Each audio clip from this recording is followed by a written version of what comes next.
समाज आहे. अंबसंजोगी समाज जेव्हा महाराष्ट्रात आला तर तेव्हा त्याला काही काम नव्हतं. तर ते कामाच्या शोधामध्ये असताना आंध्र प्रदेशमध्ये, महाराष्ट्रामध्ये, कर्नाटकामध्ये जो माझा समाज आहे तो असाच भटकत राहिला आणि याला काम नसल्यामुळे हा समाज भिक्षा मागून आपल्या पोटाची खळगी भरत होता. परंतु भिक्षा मागत असताना असं फिरून जेव्हा कुटुंब घेऊन कुठेतरी जाऊन पाल टाकून राहायचं, त्या पालामध्ये लहान लहान लेकरं 6 महिन्याचे 3 महिन्याचे घेऊन जेव्हा एक आई वडील त्यांना सोडून वडील भिक्षा मागायला जायचे आणि एक आई आपल्या मुलाला सांभाळत कुठं काटके कुटके वेचून कुठं तुकडे मागून आणून त्या परिवाराला चालवायचं, हा असा समाज जेव्हा फिरत एका म्हणजे विचारधारेवर चालताना या समाजामध्ये अनेक ठिकाणी भटकत राहिला. नंतर काही वर्षानंतर काही जण भंगाराच्या व्यवसायामध्ये गेले, काही जण भिक्षा मागता कुठेतरी स्मशानभूमीत, आता गावोगावी फिरत असताना जेव्हा आपण नवीन गावामध्ये जातो तिथे राहायला आसरा नव्हता, मग कुठेतरी शाळा बंद पडल्या त्यांच्या निवाऱ्याला राहायचं किंवा मग कोणता तरी परिवार आहे त्याने आपल्याला आपुलकीने जवळ घ्यायचं, तिथं कुठेतरी सहाराला राहायचं. परंतु असे राहता किती दिवस भिक्षा मागणार? कारण जेव्हा आमचे वडील भिक्षा मागायचे तर तेव्हा आम्हाला आमच्या शाळेत असताना आमचे सोबत ते असताना म्हणायचे की हे भिकारी आहेत, हे भिक्षा मागून खातात. जेव्हा अशा या गोष्टींमुळे एका विद्यार्थ्यांच्या मनावर जो परिणाम वडिलांच्या कामावरून आम्हाला हिणवलं जातं, त्या सर्व गोष्टींना कंटाळून नंतर वडिलांनी सांगोल्याच्या या करण्याची सुरुवात केली, जिथे सगळीकडे आपल्याला हिणवलं जातं, आपल्याला दुर्लक्षित केलं जातं. अशा समाजाने एक काम म्हणून आपल्याला काहीतरी उदरनिर्वाहाचं साधन म्हणून स्मशानभूमीमध्ये जाणं चालू केलं. बीडमध्ये आम्ही खूप दिवस राहिलो. आमचे आता लोक तिथं बीडमध्ये स्मशानभूमीमध्ये राहतात, कळंबमध्ये राहतात, इकडे जतमध्ये राहतात, मंगळवेढ्यामध्ये राहतात. असे कित्येक जण मग नंतर भिक्षा मागणं नको, कारण भिक्षा मागणं हे लाजिरवाणी गोष्ट आहे. जेव्हा आपण कुणाकडे तरी भीक मागायला जातो तेव्हा तुम्ही 4 पैशांची जेव्हा त्यांच्याकडनं अपेक्षा करता तर ते तोंडावर स्पष्टपणे बोलतात, अरे तुम्हाला काम करायला काय झालं, हातपाय तुटले काय? मग ह्या गोष्टीला कंटाळून म्हणून एक साधन म्हणून जेव्हा आम्ही स्मशानभूमी हा एक पर्याय निवडला तर त्या स्मशानभूमीमध्ये येऊन 30-30 वर्ष काम करत आहेत, परंतु त्यांना आता सुद्धा दुर्लक्षित केलं जात आहे. माझा समाज कुठे ना कुठे मागे राहिलेला आहे, मागासलेला आहे. या स्वातंत्र्य झालेल्या भारतामध्ये सुद्धा आम्ही आणखी सुद्धा निरक्षर आहोत. मग आमचा विकास कुठे? मग आम्ही विकासासाठी कुणाकडे आशा करायची किंवा कुणाकडे हाक मारायची? कारण जेव्हा आमच्याकडे दुर्लक्ष केलं जातं तर ह्या ज्या समाजाचा विकास म्हणून जे राज्यकर्ते कार्य करत असतात, परंतु जर तिथे समाजाचा विकासच होत नाही, फक्त राजकारण हे समाजाच्या मुद्द्यावरून, जाती धर्माच्या मुद्द्यावरून चालत असेल तर मग माझा हा भारताचा आणि महाराष्ट्राचा समाजाचा विकास कुठे जाणार? म्हणून आमच्या विकासासाठी आम्ही आज पाऊल उचलले. आम्ही आमरण उपोषण करणार. आमच्या ज्या मागण्या आहेत त्या पूर्ण व्हाव्या, कारण की आम्हाला भिक्षा मागणे नकोय. आम्ही एका प्रतिष्ठेने जगण्यासाठी या समाजाकडे आशा करतोय. जे लोक आम्हाला हीन दर्जाने बघतायत त्यांच्याकडे आम्ही अपेक्षेने बघतोय की आम्ही कष्ट करून आमच्या मेहनतीने खावं, नको कुणाच्या भाकरीवर जगणं, नको कुणाच्या तुकड्यासाठी कुणाच्या घरासमोर जाऊन हात पसरणं. म्हणून हे जे स्वाभिमानाचं जगणं आहे ते स्मशानभूमीमध्ये आम्ही करतो, त्याला कुठे ना कुठे महाराष्ट्राने आम्हाला सपोर्ट करावं, राज्यकर्त्यांनी आम्हाला सपोर्ट करावं. आणि आतापर्यंत जी पिढी 30-30, 40-40 वर्ष काम करून सुद्धा त्यांचे लेकरं हे निरक्षर आहेत. कारण 4 आणि 5 हजाराच्या पगारामध्ये ज्या महागाईच्या जमान्यामध्ये घर भागवणं शक्य नाही, त्या समाजाने त्यांच्या कुटुंबाने एका 5,000 मध्ये आपल्या लेकरांना कसे शिकवायचे, कसे पुढे न्यायचं? कारण की या ज्या समाजामध्ये आपण राहतो परंतु आमचा विकास नाहीये, आमच्या पुढच्या पिढींचा विकास नाहीये.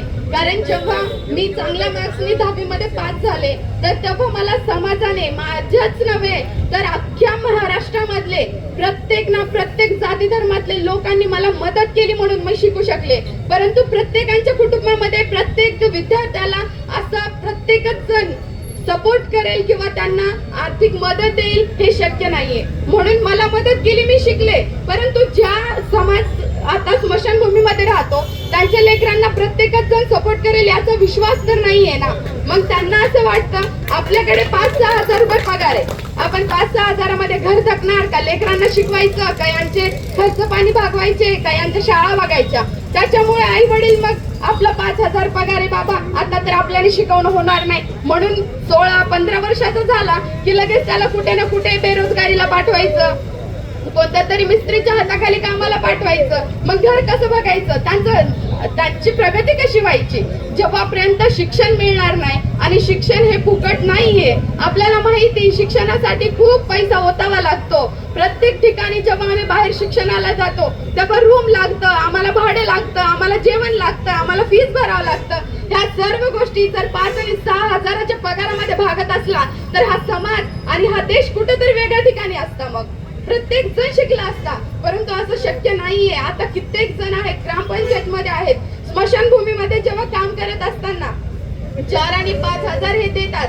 परंतु आपण पाहिलंय की कधी कधी एका पेशंट म्हणजे ते डेड बॉडी इतक्या अवस्थेत खराब असते की स्वतःचा परिवार सुद्धा त्याला हात लावायला घाबरतं. आणि ते मग तिथं काम करणार, भैया तू धर रे, तू लाव लाकडांवर, तू रच रे म्हणून असं बाहेर उभं राहतात, तोंडाला बांधतात, तोंडाला हात लावतात. परंतु माझ्या समाजातला माणूस फक्त असा एकच असणार की तो स्वतःचा विचार करत नाही की याला मी हात लावल्याने, याला स्पर्श केल्याने मला कोणता रोग येईल का, अजिबातच नाही. तर तो आपल्या एका परिवारासारखा, एका आपल्या घरात असणाऱ्या सदस्यासारखा त्याला हात लावतो, त्याला उचलतो, त्याला सरणावर रचलं जातं. एवढं करून पण कधी 12 वाजता फोन येतो, कधी 2 वाजता फोन येतो, कोणत्याही रात्री उठून असं न म्हणता. आम्ही तर असं नाही म्हणू शकत की नको आता नका आणू, आपण सकाळी डेड बॉडी जाळू, आम्ही नाही म्हणू शकत. परंतु आम्हाला पण दुर्लक्षित नका करू, आम्हाला सुद्धा या गोष्टींसाठी मोबदला म्हणून एक चांगली नोकरी असायलाच हवी, याच्यासाठी आम्ही सगळ्यांकडे मागणी करत आहोत.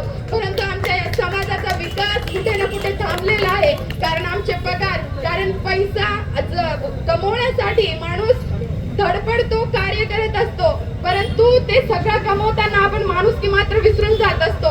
परंतु आम्ही माणुसकी ही पैशाने न मोजता, आमचा परिवार आहे हे कोणत्याही परिस्थितीमध्ये असले जेव्हा ते रडत असतात तर तेव्हा आमचं मन हळवं होतं, अरे किती त्रास होत असेल.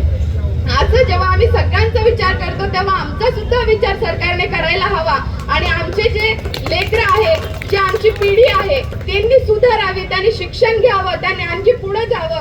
परंतु हे सगळं करत असताना आम्हाला कुठे ना कुठे एक चांगली नोकरी, एक चांगला पगार असला तरच आमचा विकास होऊ शकतो. नाहीतर किती दिवस आम्ही अशी भिक्षा मागायची आणि किती दिवस माझ्या समाजातले जे लोक आहेत, जे उमरखेड ढानकी तिकडे आहेत, ते आता सुद्धा स्मशानभूमी आपल्या एका गावामध्ये एक असू शकतं, मग एक परिवार तिथे राहू शकतो, परंतु बाकीच्या समाजाचं काय, तर ते समाज कुठे ना कुठे भिक्षाच मागत आहे आणि ते अजूनही तिथेच मागसलेले आहे. कारण त्यांना असं वाटतं आता आपण भिक्षा मागून 5,000 कमावतो आणि स्मशानभूमीत जाऊन पण 5,000 कमावतो, स्वतःचं घरदार सगळं काही सोडून एका नवीन गावामध्ये जाऊन त्या नवीन गावामध्ये कार्य करत असताना आम्हाला जेव्हा सगळे लोक असे जवळ आपुलकीने घेतात तर तेव्हा खूप आनंद वाटतो की आमच्यासाठी आहे कुणीतरी.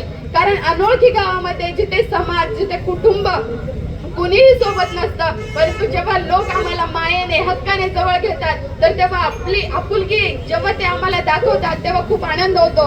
म्हणून हे असं कार्य करत असताना आम्हाला पूर्ण जे घटक आहे, जे शैक्षणिक असू दे, कौटुंबिक असू दे, पूर्ण घटकामध्ये आम्ही सक्षम व्हावं, यासाठी आम्हाला एक चांगली नोकरी हे शासनाने द्यावी म्हणून आम्ही हाक मारतो. आणि आमच्याकडे दुर्लक्ष न करता आमचा हा समाज जरी छोटा, हा समाज जरी आता छोटा आहे, कारण आता काही लोक तर इकडे येण्यासाठी तिकीट खर्च नाहीये, गाडी खर्च नाहीये म्हणून येऊ शकले नाही.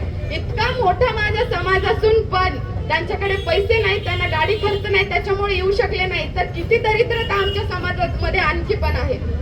त्याच्यामुळे कुठे ना कुठे GR काढलेल्या गेल्या, ज्या काही घोषणा केल्या जातात की आमच्याकडे लक्ष देऊ, आमचा विकास होईल, तर त्याकडे आम्ही आशेने बघत आहोत आणि आमच्यामध्ये विकास होईल. जे आमची पिढी आहे ती सुधारेल, याच्या पुढे तरी त्याला शिक्षण देत असताना, कारण आमच्या समाजामध्ये एवढे मागासलेले, एवढे गरीब आहेत जे स्मशानभूमीमध्ये काम करत असताना 100-50 रुपयासाठी आशेने बघतात की अरे जाताना कुणीतरी दक्षिणा देऊन जाईल, आमचा आजचा खर्च भागेल. परंतु 50-50 रुपयासाठी जर आम्हाला कुणाकडे तरी आशेने बघावं लागत असेल तर आमची परिस्थिती काय असेल हे तुम्ही समजू शकता. म्हणून असं वाटतं की आता तरी सरकारने आमच्याकडे नजर द्यावी, आमच्याकडे पाहावं, आमच्या जरा सुधारणा व्हावी. कारण जेव्हा आम्ही समाजामध्ये असू तर सर्वांगीण विकास आमचा झाला पाहिजे आणि यासाठी आम्ही जे उपोषण करत आहोत या उपोषण करताना मला माहिती आहे जास्तीत जास्त लोक आम्हाला सहकार्य करतील आणि मला विश्वास आहे जिथे माझा समाज आज मागासलेला आहे पण या समाजाचं नक्कीच काहीतरी चांगलं कार्य करून दाखवणार. कारण जेव्हा आम्ही समाजात राहतो, जेव्हा आम्ही स्मशानभूमीत राहतो, तेव्हा आम्ही कुणाचाही भेदभाव करत नाही किंवा कुणाचाही वेळ बघत नाही. आम्ही कोणत्याही वेळेला उठून कोणतंही काम करायला तयार असतो. बॉडी कितीही खराब असू दे, कितीही दिवस असू दे, वास सुटलेला असू दे, तरी सुद्धा आम्हाला ते कार्य करावं लागतं. कारण आम्ही ते एक आमचं कार्य म्हणून, आमचं काम म्हणून बघतो. तर मला हीच अपेक्षा आहे की जे स्मशानभूमीमध्ये राहणारे आहेत ते जर परमनंट झाले तर जी भिक्षा मागण्याची परंपरा माझ्या मसनजोगी समाजाने चालवली ती भिक्षा मागणं यावेळेस तरी थांबेल आणि माझ्या समाजाचा विकास होईल. म्हणून आम्हाला तुमच्या मदतीची गरज आहे. जसे बापूसाहेब आमच्यासाठी उभे राहिलेत, जसे ते सर उभे राहिलेत मावळा ग्रुपचे, तसे आम्ही जास्तीत जास्त अपेक्षा करतो की आमच्या समाजासाठी, या स्मशानभूमीमध्ये राबणाऱ्यांसाठी, आमच्यासाठी सगळे लोक उभे राहतील आणि शासन या गोष्टीबद्दल दखल घेईल आणि लवकरात लवकर हे आमरण उपोषण स्थगित करून लवकरच आमचा रिझल्ट लागेल, निकाल लागेल आणि या समाजाला कुणीही दुर्लक्षित न करता शासनाच्या दरबारी आमचे प्रश्न मांडले जातील. आणि मला हीच अपेक्षा आहे की सर्वांनी आम्हाला मदत करावी आणि या गोष्टीचा निकाल लागावा.